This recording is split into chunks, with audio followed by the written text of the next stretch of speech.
So, welcome. Thank you for being with me. If you watched the first three videos on why God instituted marriage, then to me, it seems like you're one who is intentional about having your marriage well rooted.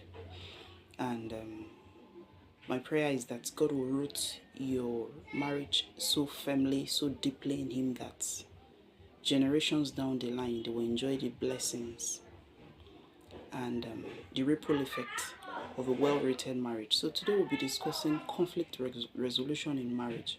The truth is, marriage is about the place that can generate the most conflicts.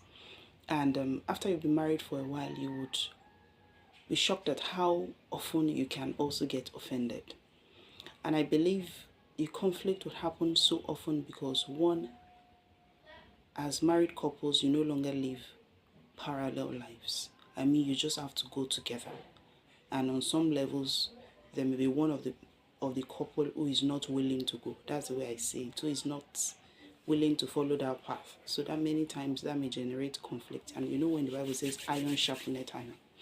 Sometimes the act of conflict is a blessing in disguise, just so that God can sharpen us into instruments that He intends to use us for. And as friction will make things smooth, conflict also sometimes can be ways that God will smoothen out impatience, smoothing out pride, smoothing out unforgiveness, smoothing out, you just name it, all sorts of vices, so that the virtues that God has deposited in us can begin to come to play. So we'll discuss how we can begin to resolve conflict in our marriages. And the first thing I have here is whatever it is that needs to be resolved. Be intentional about choosing the right time. Your aim is to win your spouse, not to win the argument. And I know culturally there are some unspoken tenets that has been handed down, that you wake the man in the middle of the night so you address the issue. No, you've just startled him. You've broken his sleep rhythm. If there's any issue that will be resolved, it really may not be resolved. It may just be that someone concedes just to be able to go back to sleep.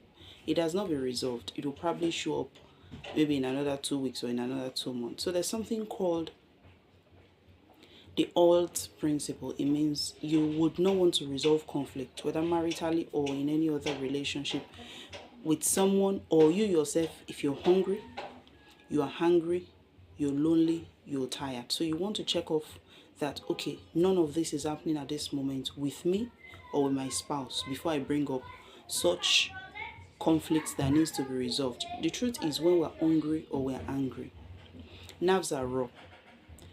The ability to really resolve things is not too sound. Many times we're even more irritated, so we're irritable. And anger really can be unproductive in anything positive. So it is that could be that time when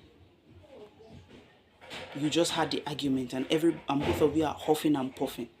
That's not the time you say, now we must really sit and resolve this. Both of you should take a breather and come together at a better time. Then anger will cause something called amygdala hijack. It means the individual goes into a fight and flight mode. I mean, if you have a lion chasing you, you're either planning to fight or you're planning to take a flight. That's not the time to sit and start having some rational conversation. So in such states, one may not be able to get a lot out of such good intention to resolve conflict. So as such, you will want to be sure that you or your partner are not in any of those two states I talked about.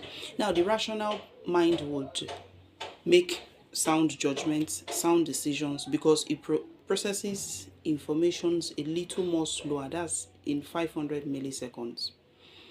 Now, the emotional mind, a mind that is in amygdala hijack, will process in 2 milliseconds. That's like 250 times faster.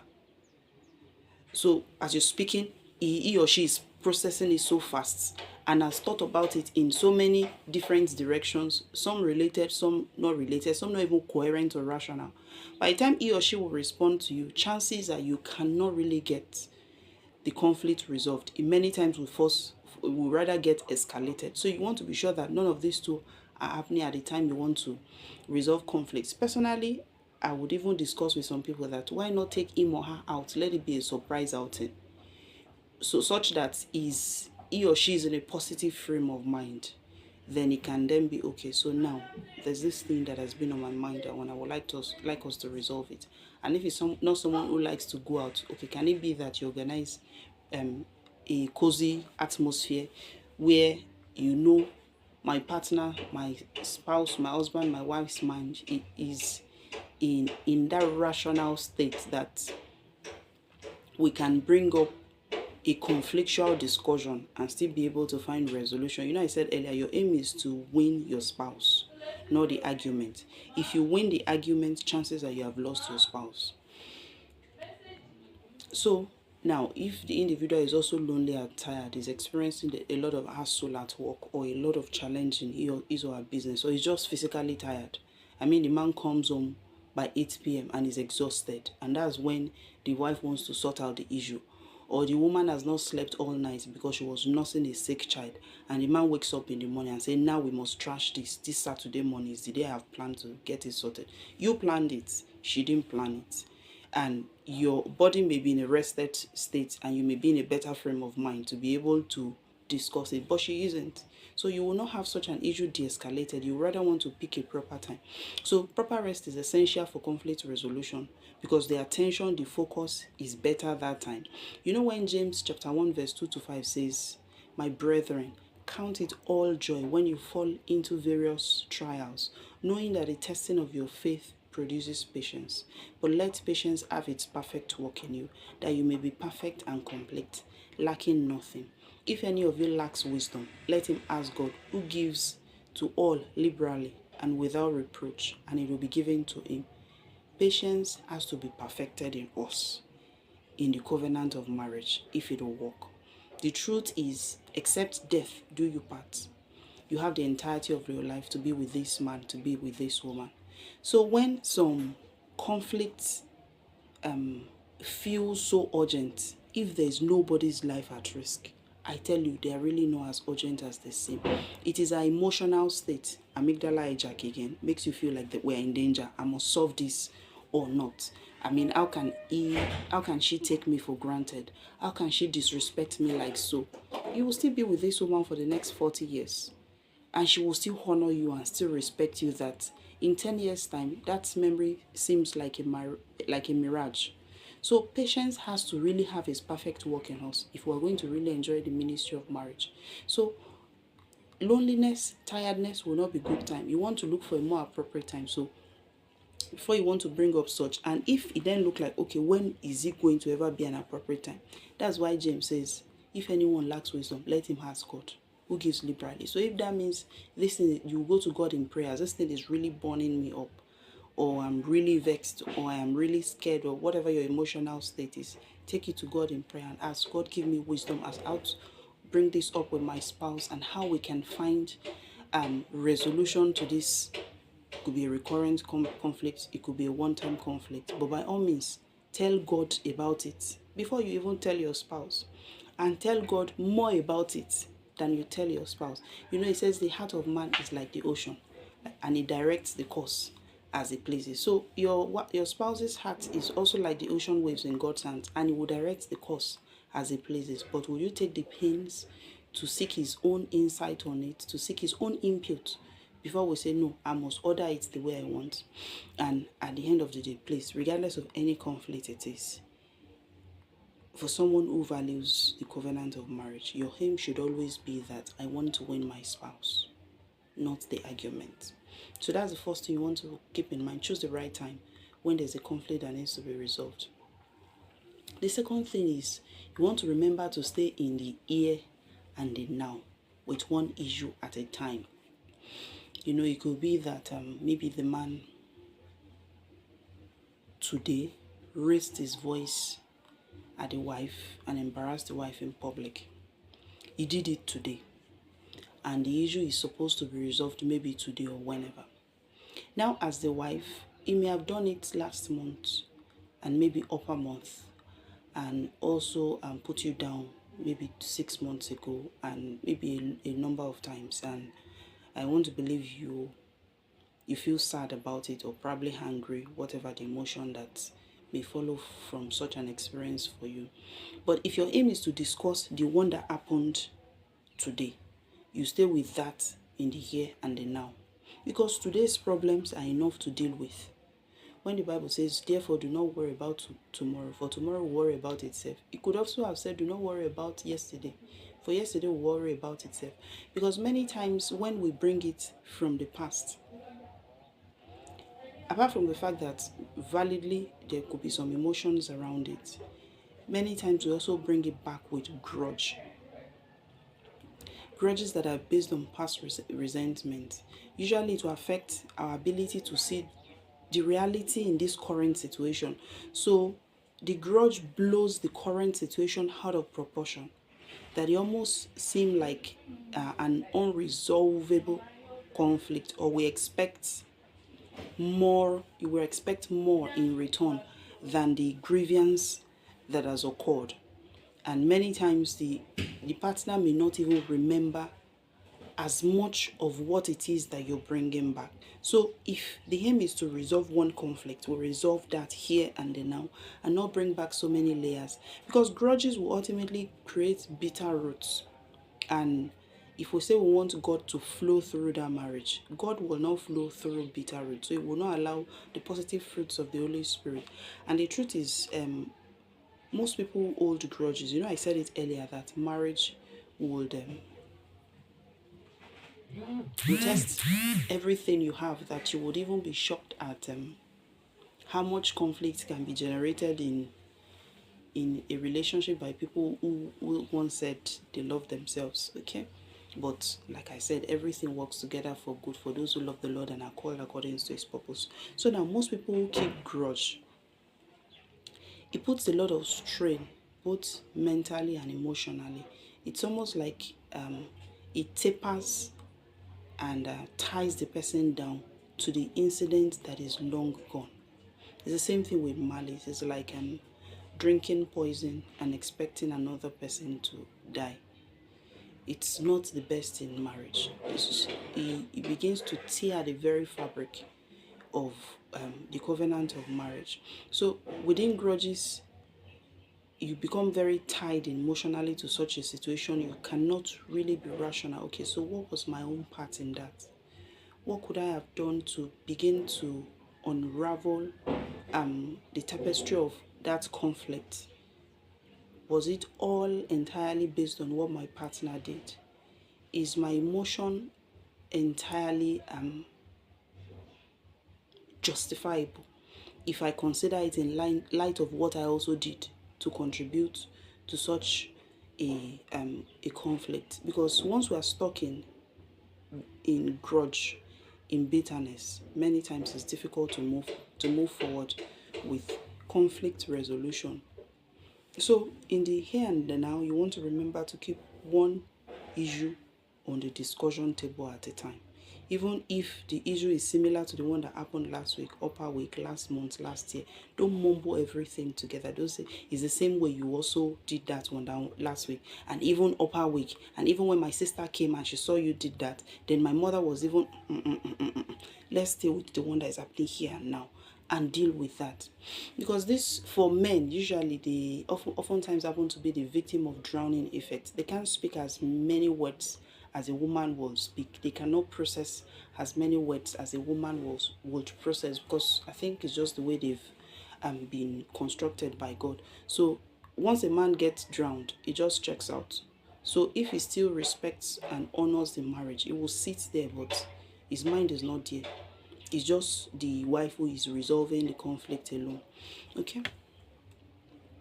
So the third one is you want to stay in the I pronoun.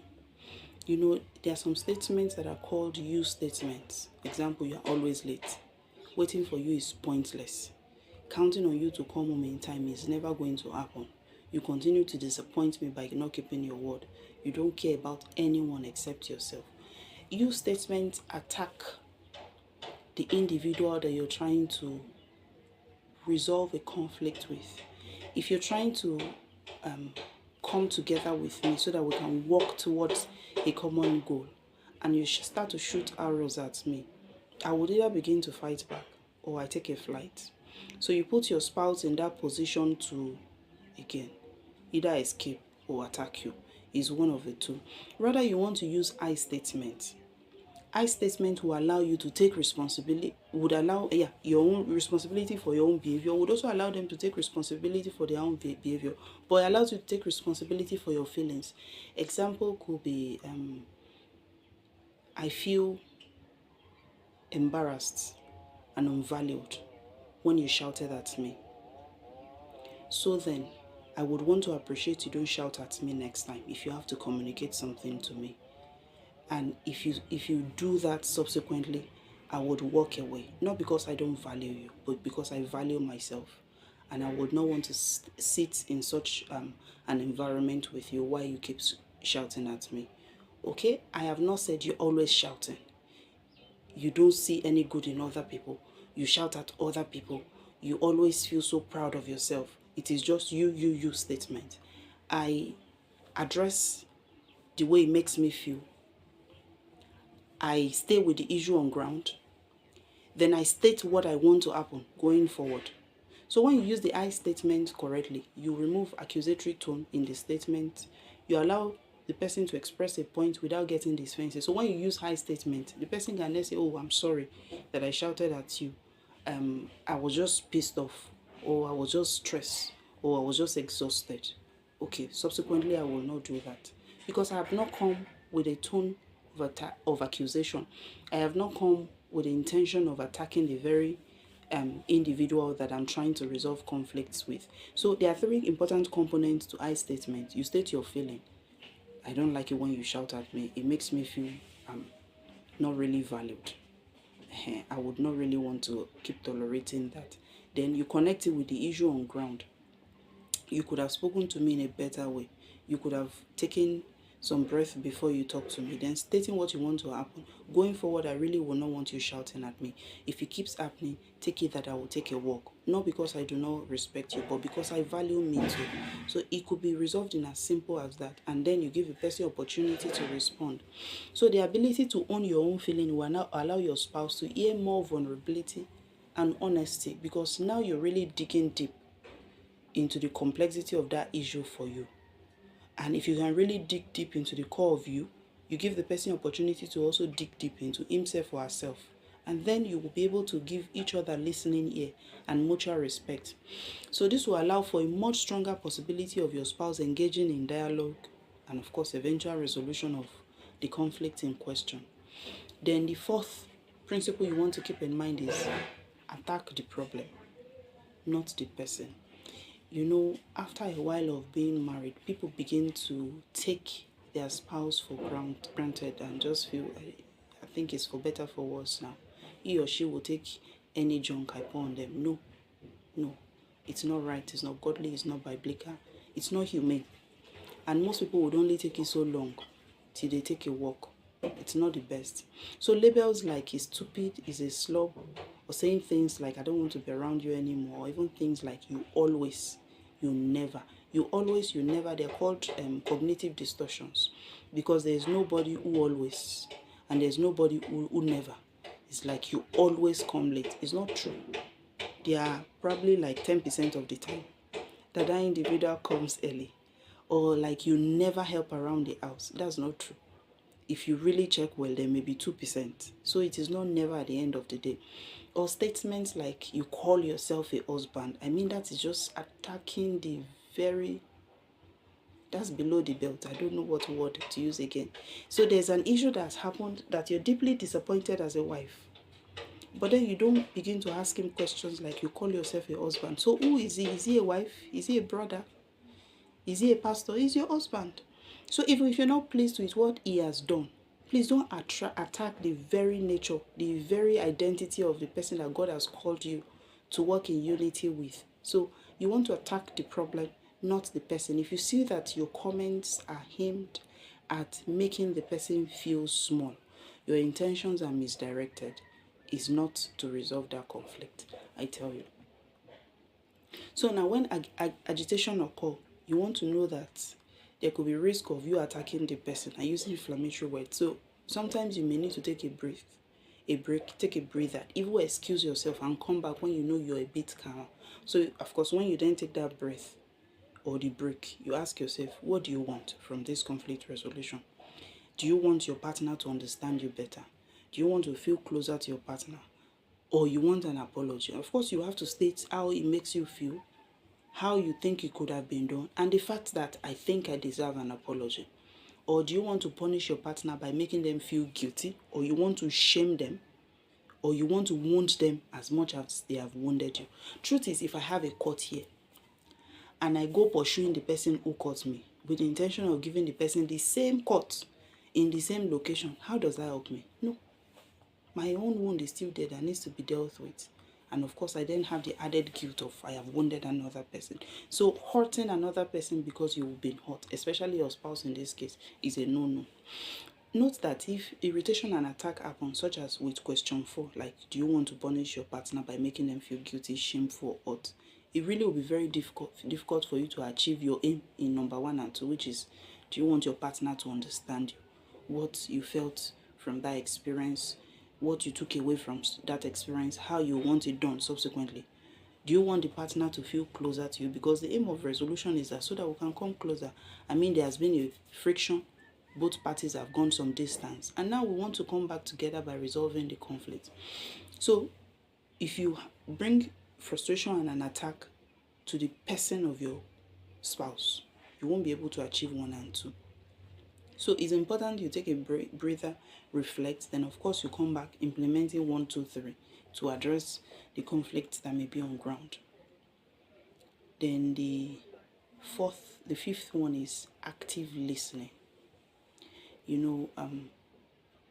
The issue could have happened and then the spouse is explaining and you just keep interrupting in between. No, it's not like that. No, you're not correct. This is what I saw. Let the person land now. Let the person land. So it means you are doing active listening. And even if everything is boiling up in you, listen first. If it's boiling up in you, chances are that's not the time to resolve the conflict, because then first principle, you are angry. That will not be a time to resolve the conflict. Then if you're listening, you cannot also be fidgeting with your phone. Sometimes you want to even give some encouraging response. Yes, okay, I know, I understand. No, I don't understand. Could you please repeat that? Okay, so what I heard you say so far is this and this happened, then this and this happened. Okay, now I understand. Please go ahead. Just so that the person feels that you're following him or her. If you want to do a role reversal, if it's you that wants to also express something that is really deep in your heart to someone, you find that the person is looking away or discussing with the children or writing something down or trying to send a message or making a call, you just put it off and feel there's no point. So you also want to keep eye contact. You face your spouse and you watch them in the eye. The truth is, even if the conflict has not been resolved, the fact that you could give that undivided attention, your spouse begins to feel appreciated and respected. Eventually, some conflict, when both of you are done, feels like it wasn't even conflict to begin with. Like, why were we now bothering ourselves? Because somebody was just intentional to give the attention that was never given in the first place.